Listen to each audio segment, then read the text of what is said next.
Human rights क्या है, IHRPC क्या है, इंटरनेशनल ह्यूमन राइट्स प्रोटेक्शन क्या है, इन सारे बातों को समझने के लिए सिर्फ रोहित पांडे जी की जिंदगी को समझिए। Human rights, humanity, IHRPC, international human rights protection क्या है, आप लोगों को समझ में आ जाएगा। एक पॉलिटिकल लीडर घमंडी पैसे वाले के गाड़ी को गलती से टक्कर लेता है, टच होता है, बस छोटे से गाड़ी के ऊपर एक लकीर लगता है बस। तो जो पॉलिटिकल लीडर के जो बॉडीगार्ड से वो उतरते हैं, उस गरीब बंदे को पीटते हैं, मारते हैं, जबरदस्ती भी करते हैं, उसके ऊपर मारा भी जाता है, जुल्म भी किया जाता है, घसीट के पुलिस स्टेशन ले जाया जाता है। जो भी डिपार्टमेंट है उनको कॉल जाता है कि अपने लीडर के गाड़ी को, अपने बंदे के गाड़ी को उसने टक्कर लिया, वो जेल से बाहर आना नहीं चाहिए, उसको अंदर कर दो बस। कोई आदमी मरा नहीं, किसी गाड़ी का नुकसान नहीं हुआ, सिर्फ एक गरीब आदमी की गाड़ी एक पॉलिटिकल लीडर के गाड़ी से टकरा जाती है, उसको 1 साल जेल में बंद कर दिया जाता है। आपका कोई भी मसला, अगर आप इंसाफ के ऊपर हैं, हम जालिमों को साथ नहीं देते, हम अच्छे लोगों को साथ देते हैं। नेल्लूर में IHRPC के ऑफिस की शुरुआत हम करेंगे। इंडिया में किसी भी कोने में यहाँ के नेल्लूर के आदमी का कोई भी मसला है, हम यहाँ पे बैठ के हल करने की कोशिश करेंगे। ह्यूमन राइट्स क्या है, IHRPC क्या है, इंटरनेशनल ह्यूमन राइट्स प्रोटेक्शन क्या है, इन सारे बातों को समझने के लिए सिर्फ रोहित पांडे जी की जिंदगी को समझिए। Human rights, humanity, IHRPC, international human rights protection क्या है, आप लोगों को समझ में आ जाएगा। 2 बातें आप लोगों को बताऊंगा। एक बंदा था, एक पॉलिटिकल लीडर का बेटा था, पैसे वाला, दौलतमंद, घमंडी। वो इतने तेजी के साथ अपने गाड़ी को लेके जाता है कि एक्सीडेंट में 2 गरीब बंदों की मौत हो जाती है। कितने लोग भाई? 2 गरीब बंदों की मौत हो जाती है, 2 गरीब बंदे। तो उसके ऊपर केस किया जाता है। तो केस होने के बाद पुलिस स्टेशन में SI को, CI को, DSP को, SP को पॉलिटिकल लीडर्स के जरिए से कॉल्स जाते हैं कि वो अपना बंदा है, उसको आसानी के साथ छोड़ दो। 2-3 दिन के अंदर वो बाहर आ जाता है। 2 आदमियों की जान लिया, 2-3 दिन के अंदर वो बाहर आ गया। ठीक है, दौलत, पैसा, ताकत का इस्तेमाल किया, पॉलिटिक्स का इस्तेमाल किया, पॉलिटिकल पावर का इस्तेमाल किया। इसी तरीके से इसी मुल्क में, यही मुल्क है, इसी मुल्क का कॉन्स्टिट्यूशन भी उसी कोर्ट में चल रहा था। सारे हिंदुस्तान के जितने भी कोर्ट्स है उसमें एक ही कॉन्स्टिट्यूशन चलता है जो BR अंबेडकर साहब लिखे हैं।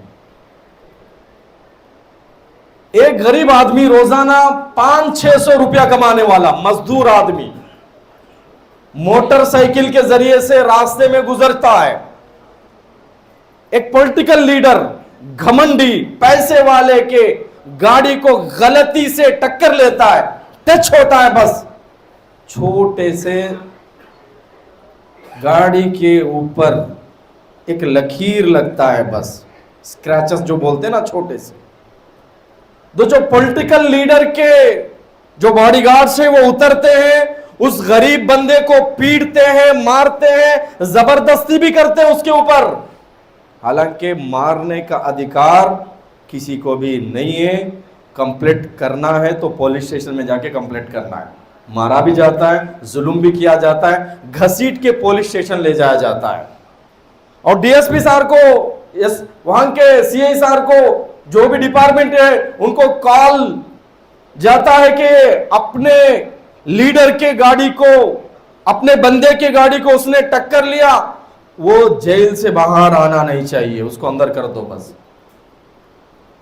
कोई आदमी मरा नहीं, किसी गाड़ी का नुकसान नहीं हुआ, सिर्फ एक गरीब आदमी की गाड़ी एक पॉलिटिकल लीडर के गाड़ी से टकरा जाती है, टच होता है, उसको 1 साल जेल में बंद कर दिया जाता है। कितने साल?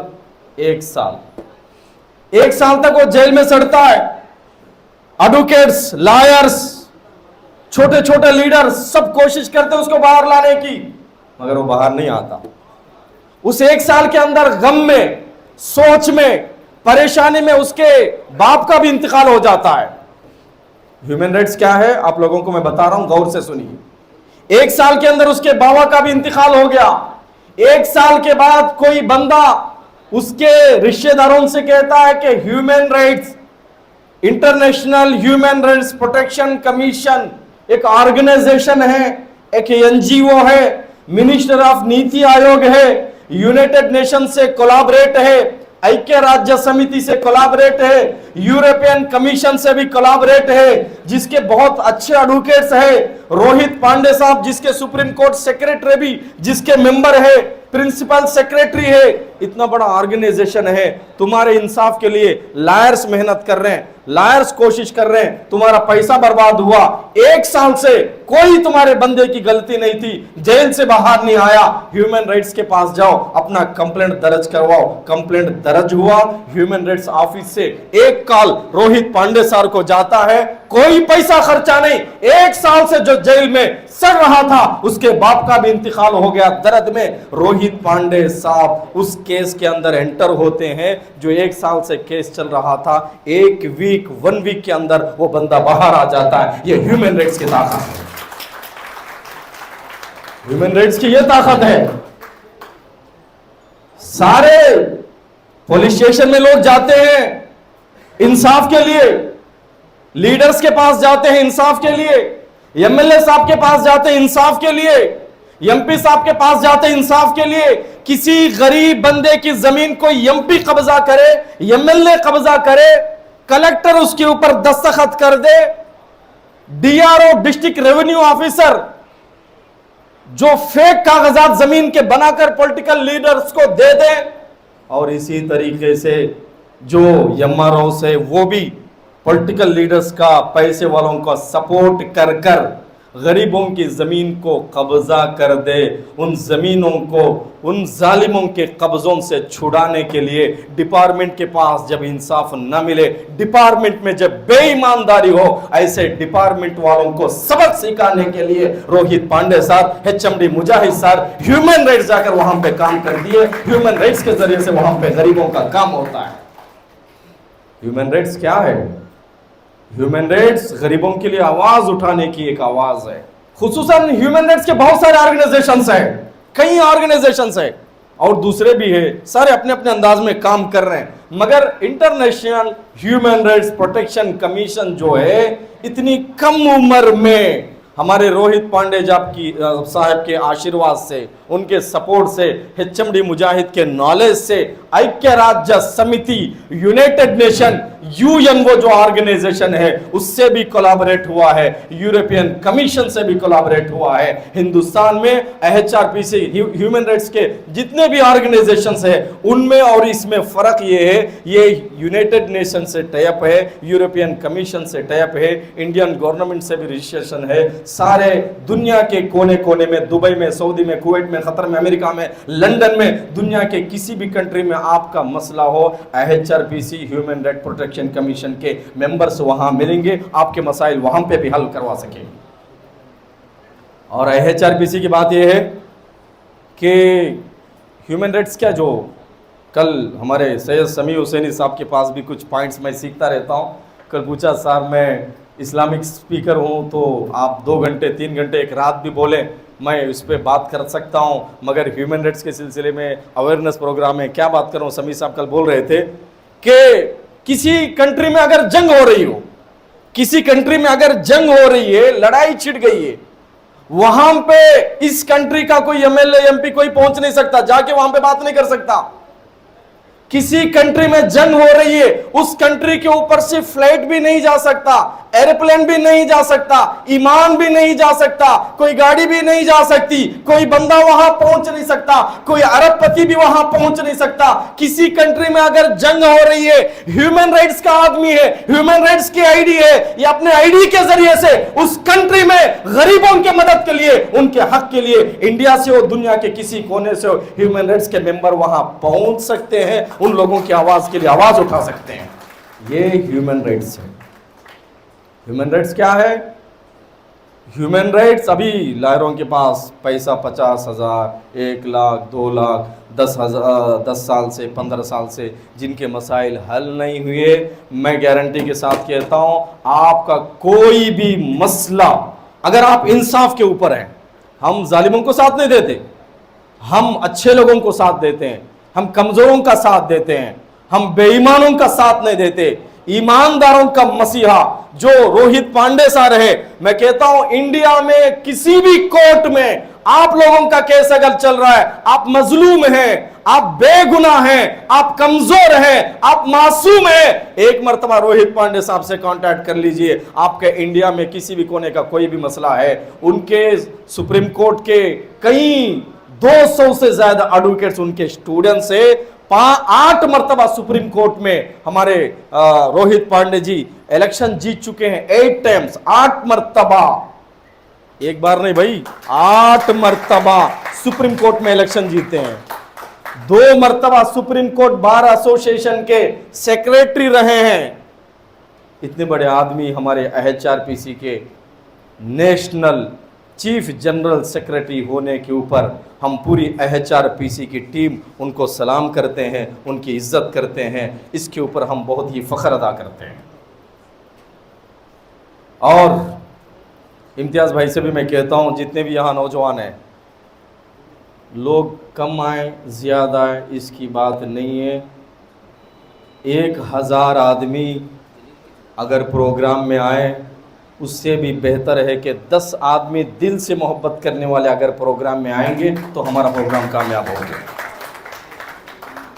आप दुनिया में ऐसे जिंदगी गुजारी है कि मरने के बाद कहें कि सक्सेसफुल मैन, इस दुनिया में इनकलाब बर्पा कर दुनिया में जिंदगी गुजार कर बंदा गया, लोग आपकी तारीफ करें, आपके जनाजे में, आपके मैयत में हजारों के लोग शामिल हो, ये आपकी कामयाबी की निशानी है। कामयाबी सिर्फ ये नहीं कि मैं घर में आराम से ज़िंदगी गुजारा हूँ, पैसे कमा लूँ, एंजॉय की लाइफ गुजारूँ, मैं इंजीनियर बन गया, डॉक्टर बन गया, 1.5-2 लाख सैलरी आ रही, बस ख़त्म, मेरी लाइफ अच्छी गुजरी, ये कोई कामयाबी नहीं है। एक वाक़या किस्सा बताऊँगा, आपको बात समझ में आ जाएगी। एक बड़े आदमी थे, दादा, एक छोटा सा लड़का दादा के गाँव जाता है। किसके गाँव जाता है भाई? बोलो भाई, किसके गाँव जाता है? दादा के गाँव जाता है।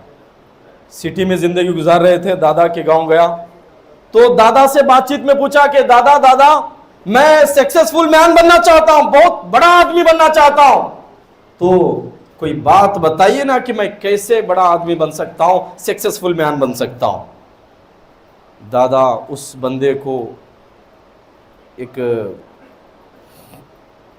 जो दरख्त बेचते हैं ना, उस दुकान में लेके जाता है, प्लांट लाता है, 2 दरख्त खरीद कर लाता है, छोटे से, तेलुगु में मोक्कल बोलते हैं ना, बीज ये जो डालते हैं दरख्त पैदा होता है, 2 दरख्त के ये जो लाता है वो।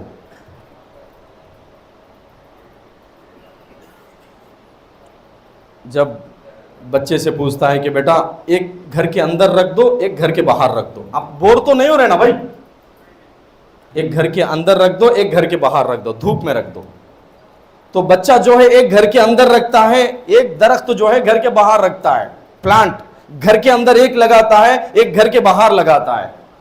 तो दादा जो है अपने पोतरे से पूछता है, बेटा एक घर के अंदर लगाए हो, एक घर के बाहर लगाए हो, अब तुम बताना इन दोनों में से कौन सा दरख्त, कौन सा प्लांट जल्दी बड़ा होगा?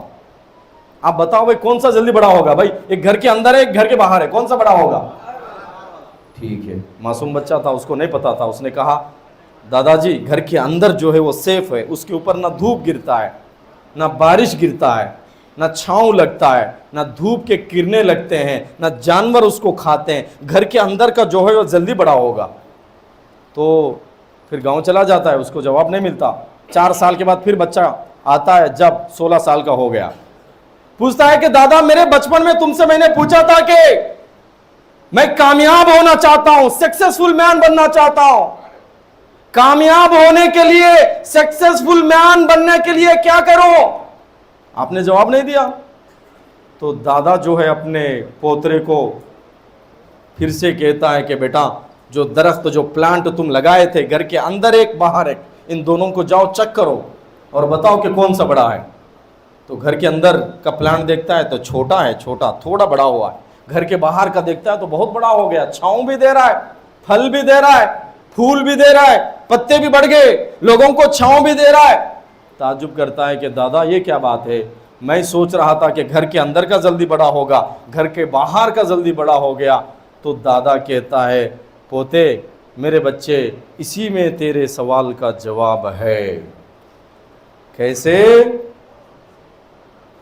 कि इंसान घर के अंदर बैठकर होमवर्क कर रहा है, वर्क फ्रॉम होम कर रहा है, दुकान पे बैठ के काम कर रहा है, हॉस्पिटल में बैठ के काम कर रहा है, ऑफिस में बैठ के काम कर रहा है, किसी गरीब की कोई मदद नहीं करता, लोगों की कोई बात नहीं सुनता, लोगों के लिए कोई सर्विस नहीं करता। ये घर के अंदर के प्लांट की तरह है। और एक आदमी है जो गरीबों की मदद के लिए आगे बढ़ता है, गरीबों की खिदमत के लिए आगे बढ़ता है, ह्यूमन राइट्स के लिए आवाज उठाता है और सोसाइटी के लिए जीना चाहता है, समाज के लिए जीना चाहता है, मुल्क के लिए जीना चाहता है। उसके पीछे लोग लग जाते हैं। जिस तरीके से सूरज की गर्मी उस दरख्त ने बर्दाश्त किया, पानी आसमान से बरसता था उसको बर्दाश्त किया, वहां पे जानवर आते थे उस दरख्त को काटते थे, उस दरख्त से पत्ते निकाल के खाते थे, उसने बर्दाश्त किया। बर्दाश्त करने की जो क्वालिटी है, जो सिफत है, उस क्वालिटी ने इस दरख्त को बड़ा बना दिया। इसी तरीके से तुम अगर बाहर सर्विस के लिए निकलोगे, काम के लिए निकलोगे, लोग तुम्हें कहेंगे